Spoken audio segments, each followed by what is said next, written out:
Mandi wajib. Mandi wajib. Yang dimaksud dengan mandi di sini ialah mengalirkan air ke seluruh badan dengan niat. Firman Allah Subhanahu wa taala, "Wa in kuntum junuban fattahharu." Pendek nunnya. Wa in kuntum junuban. Wa in kuntum junuban fattahharu. Kalau kamu junub, hadas besar, maka mandilah kamu. Sebab-sebab mandi. Sebab-sebab mandi. Sebab-sebab wajib mandi. Sebab-sebab wajib mandi ada 6. 3 di antaranya biasa terjadi pada laki-laki dan perempuan, dan 3 lagi bertentu khusus pada perempuan saja. 1 bersetubuh, baik keluar mani ataupun tidak. Idzal taqal khitanani faqad wajabal ghuslu wa illam yunzil. Wajib mandi. Yang kedua, baik keluar melalui mimpi atau sebab lain, sengaja atau tak sengaja, perbuatan sendiri ataupun bukan. Dari hadis, 2 hadis. Hadis Ahmad dan Nasai. 3 orang mati. Orang Islam yang meninggal dunia, fardu kifayah atas muslimin, wajib memandikannya. Kecuali orang yang mati syahid. Orang mati syahid tak dimandikan. Mandikanlah dia olehmu, kata Nabi, dengan air dan daun silir. Daun silir, daun bidara. Kemudian orang yang meninggal mati syahid di perang Uhud, la tughsiluhum, jangan mandikan mereka. 4, haid. Apabila seorang perempuan sudah berhenti dari haid, dia wajib mandi supaya dia bisa sholat. Dengan mandi badannya jadi segar dan sehat. 5, nifas. Nifas ialah darah yang keluar dari kemaluan perempuan sesudah melahirkan anak. Nifas ini buat di situ 40 hari. Dalam kurung 40. Kalau tidak berhenti juga, ditambah lagi dalam mazhab Syafi'i menjadi 60 hari. Kalian nanti punya anak, melahirkan anak, lahir anak 40 hari. Berhenti, tak sholat, stop. Tidak berhenti juga, tambah 60 hari. 60 hari tak juga berhenti, berarti dia sakit. Namanya darah itu istihadah. Pas 60 hari, habis itu dia mandi bersih, dia tetap wajib sholat. Karena dia sekarang tidak lagi kena nifas, tapi sudah kena sakit. Istihadah darahnya namanya. 6, melahirkan anak, baik anak dilahirkan itu cukup umur ataupun tidak. Seperti keguguran. Orang yang kena 6 ini, maka dia wajib mandi. Terus? Fardu, rukun mandi. 1, niat. Orang yang junub hendaklah berniat menyengaja menghilangkan hadas junubnya. Perempuan yang baru habis selesai haid atau nifas hendaklah berniat menghilangkan hadas kotorannya. 2, mengalirkan air ke seluruh badan. Niat. Nawaitu raf'al hadasil akbari an jami'il badani fardu alayya lillahi ta'ala. Aku berniat menghilangkan najis hadas besar. Aku berniat menghilangkan hadas besar. Tak bisa bahasa Arab, bahasa Indonesia. Aku berniat menghilangkan hadas besar dari badanku karena Allah Ta'ala. Kalau dia di dalam kamar mandi, ada WC di situ, tak boleh nyebut nama Allah. Dalam hati aja. Waktu siraman pertama. Kalau dia tidak pakai siram, pakai shower, waktu air itu mengalir pertama. Kalau dia tidak pakai shower, mandinya di kolam renang, waktu nyemplung pertama. Pus. Situ niat. Mengalirkan air ke seluruh badan. Dibuka jam tangan. Jam tangan aja, jam dinding tak perlu. Jam tangan, cincin, gelang, buka semua. Kalau perempuan tuh pakai kutek, kuteknya mesti dicopot. Copot kutek pakai bensin, pakai thinner, pakai alkohol. Karena dia cat, tak masuk. Kalau pakai inai, masuk. Karena inai tidak menghalangi. Masuk dia ke kuku. Sunat-sunat mandi. Sunat-sunat mandi. 1, membaca bismillah pada permulaan mandi. Waktu di bismillah itulah niat dipasang. Wuduk di mana niatnya? Di mana niat wuduk? Pas membasuh muka. Waktu mengucap bismillah, air pertama ke muka. Bismillah, disitulah niat. Mandi, waktu bismillah siraman pertama. Terus. 2, berwuduk sebelum mandi. Wuduk dulu sebelum mandi. Wuduk macam wuduk semalam. 3. 3. Menggosok-gosok seluruh badan dengan Nah, ada orang mandi tak bergosok. Siram-siram, dah. Gosok. Ada orang kalau memandikan mobil, digosoknya mobil tuh. Tapi kalau dia tak gosok. 4.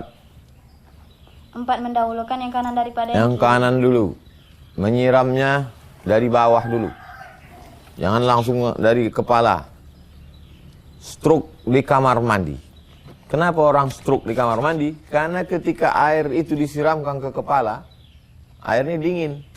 Kepala kita ini kena air dingin, terkejut dia. Maka darah dari jantung cepat-cepat menyembur untuk naik ke kepala, menghangatkan kepala. Darah ini panas. Karena darah mau cepat naik, tersumbat darah itu. Karena kolesterol, makan minyak goreng, jarang olahraga, malas makan buah, minyak, gula, darahnya kental, tersumbat pembuluh darah, stroke ringan. Keluar dari kamar mandi, mati badan sebelah. Makanya disiram dari kanan dulu.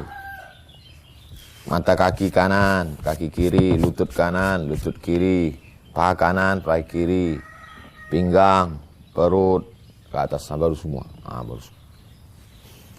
Kalau masuk kolam renang gitu juga Pak Ustadz, kaki dulu sikit, enggak lah.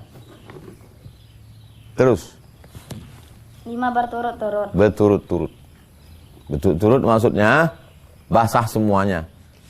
Jangan mandi dia, disiramnya dulu sampai lutut. Habis itu pergi pula main bola, belanja. Habis itu sambung lagi. Enggak. Berturut-turut, mualat namanya. Sama juga wudhu. Wudhu tak boleh disela dengan kegiatan lain. Basah. Rukun-rukunnya. Terus. Mandi sunat. Ada mandi sunat namanya. 1. Mandi pada hari Jumat disunatkan bagi orang yang bermaksud akan mengerjakan salat Jumat. Agar baunya yang busuk tidak mengganggu orang di sekitar tempat duduknya. Sabda Rasulullah SAW. Ani bin Umar. Semalas-malasnya orang Islam, paling tidak dia mandi seminggu sekali. Sudah malas betul. Dari Abdullah bin Umar, "Iza rada ahadukum an ya'tiyal jumu'ata falyaghtasil." Siapa yang mau pergi sholat Jumat, mandilah dia. Bayangkan sholat Jumat di masjid, pintunya tertutup, jendelanya tertutup, kipas angin mati, semuanya tak mandi. Apa tak pingsan imam tu? Sangka orang kena COVID. Kenapa Pak Imam? Bau kali kalian. Sangka bangkai kalian. 2. Mandi pada hari raya Idul Fitri dan hari raya. Tanggal 20 nanti jangan lupa mandi. Yang tak mandi tadi, siang, besok, tak apa-apa kalian tak mandi. Tanggal 20 nanti, kalau tanggal 20 kalian tak mandi juga, berarti samalah sama yang dipotong tu nanti. Karena yaghtasilu yaumal jumu'ah. Nabi menganjurkan mandi pada hari Jumat. Wa yauma Arafah. Hari Arafah. Wukuf di padang Arafah. Wa yaumal fitri, Idul Fitri. Wa yauman nahri. Hari menyembelih kurban tanggal 10. 3. Mandi orang gila apabila ia sembuh dari gilanya. Karena ada sangkaan kemungkinan ia keluar mani. Balik dia dari rumah sakit jiwa kilometer 11. Jalan Subrantas. Di samping Undri. Rumah sakit jiwa. Balik dia. Sehat kau sudah? Sehat. Dimandikanlah dia. Mandi dari gila. Habis itu disuruh menyanyi. Dinyanyikannya lah lagu. Lagunya Aku Masih Seperti Yang Dulu. Berarti udah sehat atau belum? Macam yang dulu. Masih dulu. Orang gila juga dimandi. Terus. 4. Mandi tatkala hendak ihram haji atau umrah. Naik pesawat dari Pekanbaru ke Jakarta. Dari Jakarta naik pesawat lagi ke Madinah. Sampai di Madinah, sholat ke masjid, ziarah ke makam Nabi. Habis itu pergilah ke Bir Ali namanya. Mandi. Dari hotel sudah mandi untuk pakaian ihram. Mudah-mudahan kita panjang umur, sehat badan, ada rezeki bisa ihram. Amin. Umroh. Tajarrada li ihlalihi wa ightasala. Nabi membuka pakaian beliau ketika hendak ihram dan mandi. 5. 5. Mandi sehabis memandikan mayat. Sabda Rasulullah SAW. Man ghasala mayyitan falyaghtasil wa man hamalahu falyatawadda. Membaca hadis tak perlu pakai tajwid macam baca Quran. Man ghasala mayyitan falyaghtasil. Siapa yang memandikan jenazah mayyitan falyaghtasil. Baca tajwid itu kalau baca Quran. Karena nanti kalau kalian baca semuanya pakai tajwid, pas ustaz datang kalian bilang ahlan wa sahla. Kalau ustaz datang ahlan wa sahlan. Yang tajwid itu hanya membaca Al-Quran. Tak salah. Tidak salah. Terus 6. Mandi seorang mandi habis memandikan jenazah. Kalian balik nanti ke kampung, buka rumah Quran, nanti kita buat praktek memandikan jenazah. Siapa yang mau jadi jenazah? Buat memandikan jenazah. Itu nanti balik supaya kalian tahu memandikan jenazah. Jangan sampai diumumkan di masjid. Memang kita di kampung ini ada rumah Quran. Alumni dari rumah Quran Hajah Rohana, tapi dia tak pandai mandikan jenazah. Jadi cemana lah jenazah nih Pak? Kita kirimkan aja ke Dorsmir, tempat cuci mobil. Disemprot orang sudah. Kasih orang tuh sabun telepon. Jadi kalian nanti belajar memandikan jenazah. Habis memandikan jenazah itu kalian balik ke rumah mandi. Kenapa? Mana tahu jenazah itu membawa penyakit. Jadi kalau kalian ditanya, "Mak," anak kalian bertanya, "Mak mandi, Mak?" "Iya." "Mandi apa?" "Mak tadi habis memandikan jenazah." "Kenapa Mak mesti mandi lagi?"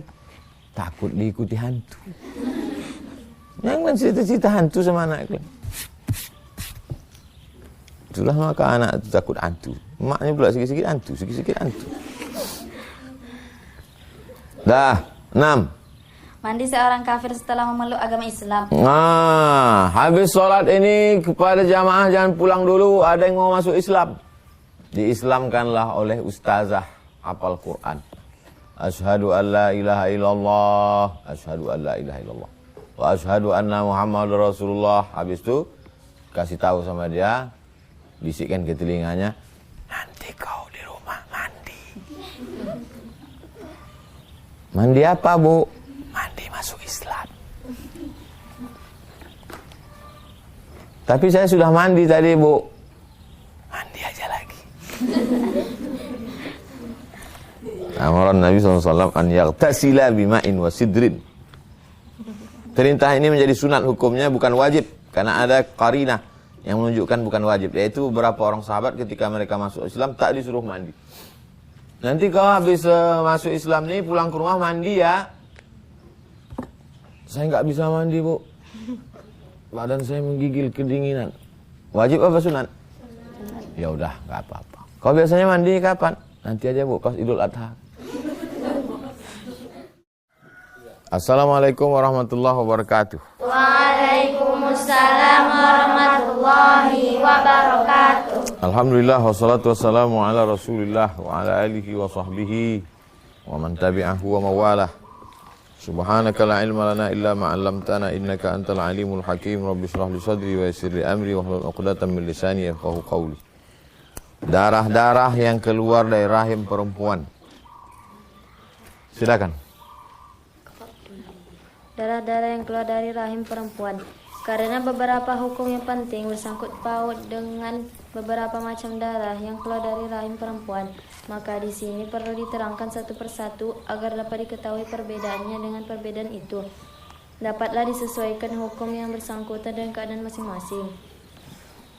Pertama, darah haid, yaitu darah yang keluar dari rahim perempuan yang telah sampai umur balik dengan tidak ada penyebabnya, melainkan memang sudah menjadi kebiasaan perempuan sekecil-kecilnya perempuan mulai umur 9 tahun. 9 tahun.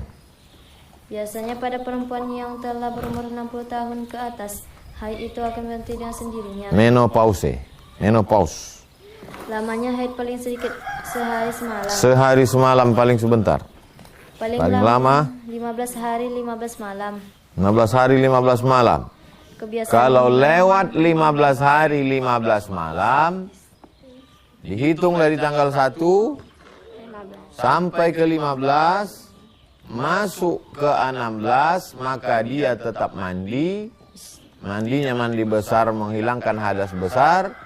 Habis itu dia tetap wajib sholat, tetap wajib puasa. Darahnya tidak lagi darah haid, tapi sudah berubah menjadi darah istihadah. Dia tetap sholat, tapi berwuduknya sesudah masuk waktu. Kalian penting, nanti kalian mengajar fikih perempuan. Jangan laki-laki mengajar fikih perempuan. Segan perempuan itu bertanya. Banyaklah orang bertanya ke saya, Ustadz, di masjid kami tak ada ustazah mengajar. Tak ada ustazah. Nah, kalian bukan cuma mengajar. Nanti balik kampung kami mau belajar fikih bu ustazah. Aku tak bisa. Ya aku bisa nun mati berjumpa dengan kopming. Saya mau kalian jadi ustazah. Amin. Jangan sampai tak betul sholat orang di kampung gara-gara. Kebiasaannya 6 hari 6 malam atau 7 hari 7 malam. Suci antara 2 haid paling sedikit 15 hari 15 malam. Sebanyak-banyaknya tak ada batas karena ada sebagian perempuan yang hanya 1 kali haid selama hidupnya. Menurut pemeriksaan ulama yang masa dahulu, hari ini dinamakan istisqa. Terus 2 darah nifas, yaitu darah yang keluar dari rahim perempuan sesudah ia melahirkan anak. Masa nifas sedikitnya sekejap. Kebiasaannya kebanyakan perempuan keluar dari darah nifas selama 40 hari dan selama-lamanya 60 hari. Paling lama menurut mazhab Syafi'i 60 hari 60 malam. Kalau lewat 60 hari 60 malam tak berhenti, dia tetap mandi pada batas limit watas finish 60 hari 60 malam, dihitung dari sejak anak itu lahir. 60 hari umur anak itu 2 bulan, mandi dia bersuci bersih. Lalu darah yang keluar sesudah itu disebut darah istihadah, penyakit. Dia tetap wajib sholat, wajib puasa. Terus 3 darah penyakit, yaitu darah yang keluar dari rahim perempuan karena sesuatu penyakit, bukan di waktu haid atau nifas. Perempuan yang sedang berdarah penyakit itu wajib sholat dan tetap pula mengajukan ibadat yang lain, sebagaimana yang diwajibkan bagi orang yang berpenyakit lainnya. Dari itu, hendaklah ia dapat membedakan darah penyakit dengan darah haid. Sebab kalau darah itu darah haid, ia tidak boleh sholat atau berpuasa, serta mengajarkan ibadat lain. 7 tak boleh. Tak boleh megang Quran, tak boleh bawa Quran, tak boleh baca Quran, tak boleh sholat, tak boleh puasa, tak boleh iktikaf, tak boleh tawaf, tak boleh berada dalam masjid. Terus darah penyakit, hendaklah dia dapat membedakan. Jadi tidak boleh sholat, tak boleh. Tapi kalau darah itu darah penyakit, wajib dia sholat. Bagaimana cara membedakannya? Kalau haid lewat 15 hari. Kalau dia melahirkan anak lewat 60 hari. Maka perempuan yang berdarah penyakit adalah mengerjakan sebagai berikut. A. Kalau dia dapat membedakan antara 2 jenis darah itu dengan sifat-sifat darah, hendaklah dia jalankan kewajiban yang menurut keadaan sifat itu. Berarti kalau kelihatan sifat darah haid, hendaklah dia berhenti sholat. Sebaliknya jika kelihatan sifat darah penyakit, hendaklah dia mengerjakan sholat dan ibadah lain. Dari Aisyah, sungguhnya darah haid itu berwarna hitam, dikenal oleh kaum perempuan. Maka apabila ada darah semacam itu, hendaklah engkau tinggalkan sholat. Apabila keadaan darah itu tidak seperti itu, hendaklah engkau berwudu dan sholat. B. Kalau darah haid keluar sebelum dia mengeluarkan darah penyakit, tetap waktunya, umpamanya selalu di awal bulan atau di akhir bulan, maka hendaklah dia menggunakan ketentuan itu. Artinya waktu haidnya yang dahulu itu tetap pula sampai sekarang menjadi waktu haid yang biasa. Dia tak boleh sholat selain pada waktu yang dipandang sebagai waktu suci. Selama waktu yang demikian itu wajib dia sholat, puasa dan mengerjakan ibadah lainnya. C. Kalau dia tak dapat membedakan darah haid, darah penyakit atau waktu haidnya yang biasa, kacau jadwalnya, error, tak menurut waktu yang tertentu, atau dia lupa waktunya, tak dihitungnya, hendaklah masa haidnya dijadikannya sebagai kebiasaan kebanyakan perempuan.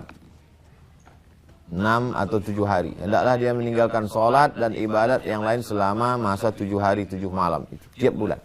Karena itu waktu yang terlarang. Selain dari waktu yang ditentukan dirinya dipandang suci, maka dia wajib sholat melakukan ibadah selama 23 atau 24 hari tiap bulan. Pekerjaan yang dilarang karena hadas. Hal yang dilarang karena hadas kecil. 1, baca. 1. Mengerjakan baik salat fardu ataupun salat sunat. Begitu juga sujud tilawah. Sujud tilawah. Wasjud waqtarib. Tak boleh dia sujud tilawah. Sujud syukur. Sujud syukur pun tak boleh. Hari ini kita makan ayam. Sujud syukur dia. Tak boleh.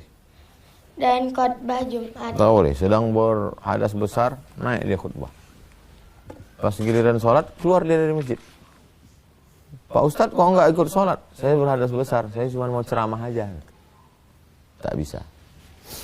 2, tawaf. Baik tawaf fardu ataupun tawaf sunat. Tak boleh tawaf dalam Masjidil Haram dalam keadaan tawaf itu sholat. Hanya saja Allah halalkan sewaktu tawaf boleh bercakap. Maka siapa yang berkata-kata, hendaklah dia tak berkata melainkan perkataan yang baik. Tawaf itu juga sholat. Maka tak boleh sholat dalam keadaan berhadas. 3, menyentuh, membawa atau mengangkat. menyentuh tak boleh. Membawa tak boleh. Mengangkat tak boleh. Quran. Kecuali dalam keadaan terpaksa menjaga supaya jangan rusak. Ada Quran sini. Datang ayam. Daripada dipijak ayam maka dia boleh mindahkan. Walaupun dia dalam keadaan berhadas. Jangan terbakar atau tenggelam. Dalam keadaan demikian mengambil Quran wajib menjaga kehormatan Quran. Sebagian ulama berpendapat bahwa tidak ada halangan bagi orang berhadas kecil untuk menyentuh Quran sebab tak ada dalil yang kuat. Sedangkan hadis di atas tidak sah menurut penyelidikan mereka atau makna zahir dalam hadis tersebut. Mereka tafsirkan suci hadas besar. Begitu juga ayat Quran yang serupa. Mereka takwilkan. Hal-hal yang dilarang karena junub, hadas besar. Tadi hadas kecil, sekarang hadas besar. Yang tak boleh. 1, sholat. Baik sholat fardu maupun sholat sunat. 2, tawaf. Baik tawaf fardu maupun tawaf sunat. 3, menyentuh, membawa, mengangkat mushaf. Keterangan ketiga larangan ini beberapa hadis yang telah tercantum dalam larangan hadas kecil. 4, membaca Quran. La yaqra'ul junubu, orang junub, walal haid, orang haid, syai'an minal Quran. Jangan baca Quran. Adapun baca zikir yang tersebut dalam Quran, boleh. Asal tidak berniat untuk baca Quran. Rabbana atina fid dunya hasanah wa fil akhirati hasanah wa qina azabannar. Ayat Quran itu kan? Boleh dibaca, tapi niatnya sebagai doa. Bismillahirrahmanirrahim wa mursaha inna rabbil ghafurur rahim wa inna ila rabbina lamunqalibun. Ayat Quran itu kan? Boleh dibaca waktu mau naik kendaraan. Karena Quran itu posisinya bukan sebagai ayat tapi sebagai doa, zikir. Sebagian ulama berpendapat bahwa orang junub tidak dilarang, tidak haram membaca Quran sebab tak ada dalil yang kuat. Sedangkan hadis tersebut menurut pendidikan mereka tidak sah. Jadi kalau ada ustazah mengatakan, gak apa-apa baca aja. Berarti dia pakai pendapat yang kedua. Ada pula pendapat yang mengatakan boleh membaca dalam hati. Perempuan hafal Quran, sedang halangan, boleh dia baca an zahri qalbin. Diam aja dia. Jadi kalau ada nanti diam, itu berarti dia sedang mengulang Quran. Dalam hatinya, inna lil muttaqina mafaza hadaiqa wa a'naba wa kawa'imba atsraba wa ka'san dihaqa la yasma'u. Tapi diam aja. Kok kenapa diam aja dari tadi? Memikirkan apa lah lauk siang ini. Pendapat yang berikutnya mengatakan boleh perempuan sedang haid itu membaca Quran putus-putus karena alasan mengajar. Ya ayyuhallazina ya ayyuhallazina amanu. Jadi kalau ada orang membaca Quran putus-putus atau membaca Quran dalam hati atau dia baca Quran, berarti dia pakai pendapat yang kedua. 5. Berhenti dalam masjid. Yang dimaksud dengan sholat dalam ayat itu ialah tempat sholat yang dengan qarinah abiri sabil, karena yang dapat dilalui hanya tempat sholat. Yaitu diperbolehkan dalam ayat tersebut hanya melalui tempat sholat. Yang dimaksud dengan tempat sholat dalam ayat ini adalah masjid. Jadi berhenti atau duduk dalam masjid tak boleh. La uhillul masjida li haidin wala junub. Tidak halal masjid bagi orang haid dan orang junub. 3. Hal-hal yang dilarang karena hadas, haid, dan nifas. Baca 1. 1. Mengerjakan salat baik salat fardu ataupun salat sunnah. Idza aqbalatil haidatu, kalau haid sudah datang, fada'is shalah, tinggalkan salat. 2. Mengerjakan tawaf baik tawaf fardu ataupun tawaf sunnah. 3. Menyentuh atau membawa Al-Quran. Ya, 4. Diam di dalam masjid, adapun melewatinya boleh apabila ia tidak takut akan mengotori masjid. Tetapi kalau ia khawatir kotorannya akan jatuh di masjid, maka lewat ke dalam masjid. Ketika itu diharam. Keterangannya ialah beberapa hadis yang tersebut di atas. 5. Puasa baik puasa fardu maupun puasa sunat, perempuan yang meninggalkan puasa karena haid atau nifas wajib mengqadha puasa yang ditinggalkannya itu. Adapun salat yang ditinggalkannya sewaktu haid atau nifas tidak wajib diqadanya. Perempuan yang sedang haid tak sholat, maka sholatnya tak wajib diqadha. Sedangkan puasanya wajib diqadha. Wajib diganti puasanya itu. 6. Suami haram menalak istri yang sedang haid atau nifas. Tunggu istrinya habis haid atau habis nifas baru kalau dia mau talak. Ibnu Umar telah mentalak istrinya yang sedang haid, maka Umar menanyakan hal itu kepada Rasulullah SAW, maka Nabi melarang. 7. Suami istri haram bersetubuh ketika istri dalam haid atau nifas sampai suci dan sesudah mandi. Suci dia berhenti, haidnya berhenti, nifasnya mandi dia, suci bersih. Apakah yang wajib dihindari oleh suami ketika istrinya sedang haid? 1. Wajib dihindari oleh semua badan istrinya kecuali dalam ayat tersebut diperintahkan menjauhi perempuan dengan tidak ditentukan apa yang harus dijauhi. 2. Yang wajib dihindari hanya tempat keluar darah itu saja karena ayat tersebut membicarakan tentang darah. Asal hadis ini berhubungan dengan orang Yahudi di masa Rasulullah. Apabila istri mereka haid, mereka tidak memberinya makan. Jadi di zaman dulu orang Yahudi itu kalau bininya haid dibuatkan di satu rumah khusus, tak dikasih makan, dikucilkan. Sedangkan dalam Islam perempuan tetap dimuliakan, dihormati, dikasih makan, dikasih tempat tidur, hanya saja tidak berhubungan. Sahabat Rasulullah menjawab dengan hadis di atas. 3. Wajib dihindari adalah bagian antara pusat dan lutut karena dikhawatirkan tak mampu dia mengendalikan hawa nafsunya. Dari ayat tersebut timbul pula perbedaan paham antara ulama. Apakah haid sudah berhenti sebelum perempuan itu mandi, sudah boleh suaminya mendekatinya atau menunggunya mandi? Pendapat pertama mengatakan boleh, asal berhenti tanpa mandi boleh, tak usah menunggu mandi dulu karena dia sudah suci. Pendapat kedua mengatakan belum boleh, mandi dulu baru boleh. Dua pendapat, dua-dua bisa dipakai. Hal yang harus diperhatikan berhubungan dengan darah. Di antara beberapa kewajiban kaum perempuan ialah mempelajari hal-hal dan hukum yang berhubungan dengan darah haid, darah nifas, darah istihadah, darah penyakit. Sebab hal yang demikian amat banyak sangkut pautnya dengan amal ibadah dan pergaulan antara suami istri. Kalau suaminya pandai, wajiblah dia mengajar istrinya. Kalau istrinya dan sang istri wajib belajar. Akan tapi kalau suaminya tak tahu, tak paham, tak pernah belajar, sang istri wajib belajar pada orang lain yang dipercayainya. Itulah pentingnya nikah sama suami laki-laki yang tahu hukum. Jangan sampai kalian nikah sama Fir'aun. Nauzubillah. Nikah sama hantu. Anak kalian jadi tuyul. Mudah-mudahan kalian dapat laki-laki yang soleh-soleh.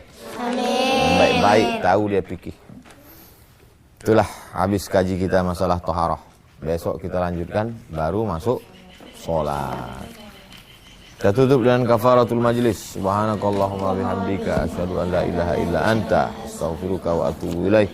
Wassallallahu ala sayyidina Muhammad wa ala alihi wasallam walhamdulillah.